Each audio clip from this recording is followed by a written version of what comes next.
got two lovely ladies with me now. We'll take a look at board games. The board games seem to be doing so well in Nigeria. Talk about Ayo, Scrabble, chess, and every other board game. Even that is doing so well.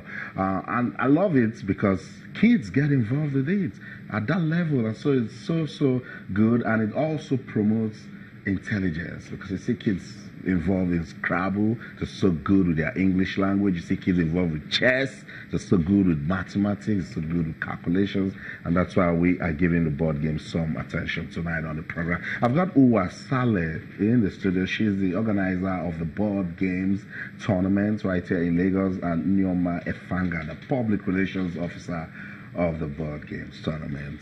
Good to have you, ladies. Thank you, Austin, for having us. Okay, so let me begin with you, who are the organizer of the board games. The board games first. Let's tell our viewers, how many of the board games do you guys do? Okay, so we focus on 3 board games.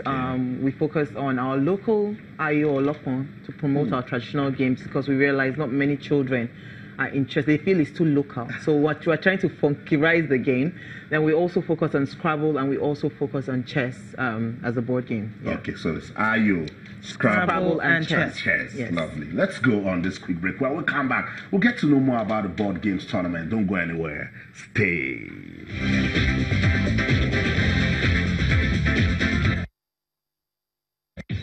Hey, you there. Welcome to your imagination, where you can travel through time or drop into a galaxy not so far away. This, my friend, is an invitation to be legendary. Feel like you're there with Hisense 4K ULED TVs, the official television of the 2018 FIFA World Cup.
Welcome back to Sports Tonight. We're broadcasting live from Channels TV Sports Center in Lagos, Nigeria. You know you can be part of the program. Yes, you can. We're taking a look at board games in Nigeria. It's development, actually. And I've got Nneoma and Uwa Saleh in the studio. They put together a board games event for children. So Uwa told us that it's Ayo, chess, and Scrabble. Yeah. Lovely. How challenging is it, Nneoma, to put together a competition for kids?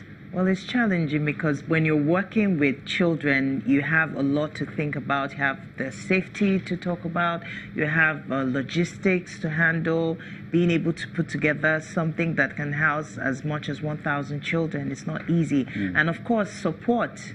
You know, being able to keep them for a few days, 2 days. It's you need all the support that you can have to make sure that they're comfortable and they're having an excellent experience. So it can be a whole lot challenging, especially with the fact that they're very boisterous, very energetic. So you have to engage them constructively. And not to forget the emotional part of it. Because Absolutely, with children, that's why we are always soliciting for more support in terms of funding, because with children, you need to give as many gifts as to possible. reward them. You cannot just be the winners alone. It's not winners take it all. We have to be able to spread the love, because it's board games for children, so it's quite challenging. Very. I ask that question every time I see persons involved with the kids competition. I ask them that question because we do the Channels Kids Cup, and when these kids don't win, oh no, don't go close to them. If you're not strong, you will break down. We have to put people on ground to take them in and to encourage them and know that we're all winners irrespective. I needed to talk to this guy after his team lost, and then he put himself together. I was like, oh, let's do this. So I was trying to get ready, put him in the mood. He said, hurry, I'll cry. So let's talk about what gave birth to this and why kids? All right. For me, I think it's very important that we create a balance in the educational sector. Right now, what is trending, because we go on school tours as a foundation, we go on school tours, and when we ask children, what do you want to become? All of them, they want to become entertainers. It's not bad to be entertainers, but we realize that, the educational sector is, there's somewhat neglect there. So a lot of children find the entertainment sector much more attractive. So we thought about this and we said, you know what? Let's try to organize intellectual games that when they are done with the intellectual games, they also get something attractive. Because prior to now, when you go for competitions like this, they give you a handshake or they give you a notebook and all of those. But we are raising the bar.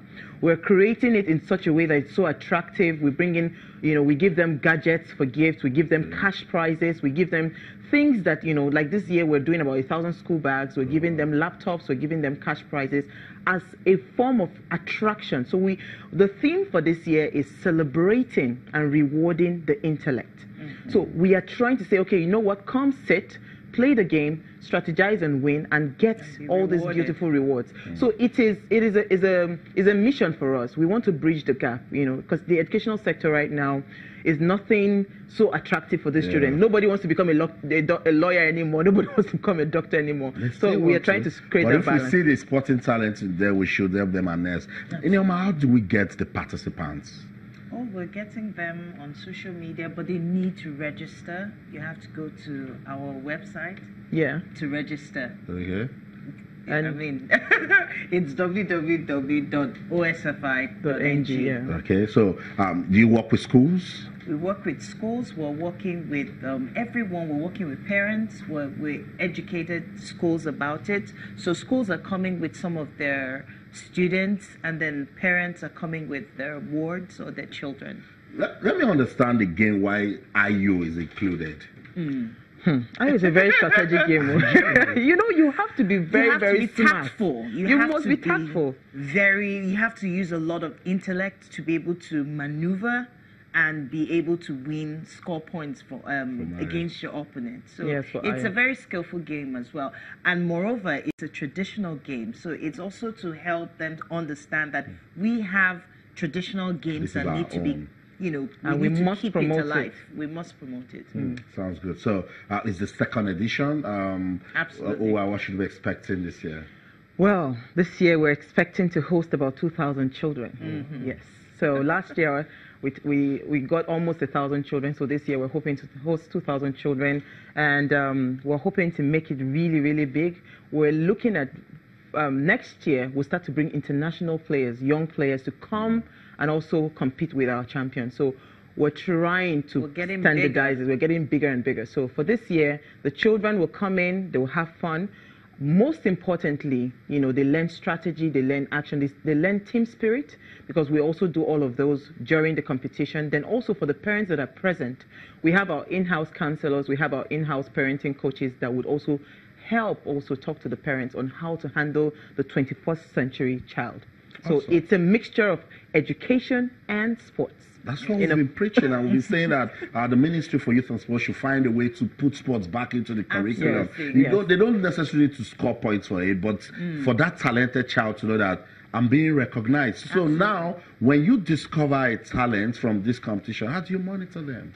Oh, we have programs that we're going to engage immediately after the board games. So we're going to be helping them. We're going to be coaching them. It's going to run for a few weeks to help build that talent, because we can't lose it. That's why we identify with it and we put everything in place, coaching programs to help them build on that talent. And we can take it to the international level if need be. Yeah, because I heard there's very soon there's going to be an international competition for IU. Absolutely. Yeah, IU is going that so big. we are hoping to get we are hoping to get sponsors to get our winners to go and also participate, in those competitions. We are looking out for all the international competition. I will take our winners there as well. Okay, so before we go, what is the date for the second edition? Okay, so we're having the second edition on the 14th and 15th of August. So it's free for every child, but you must register, like she rightly said. So it's free, but it's on the 14th and 15th of August, 8 a.m. sharp.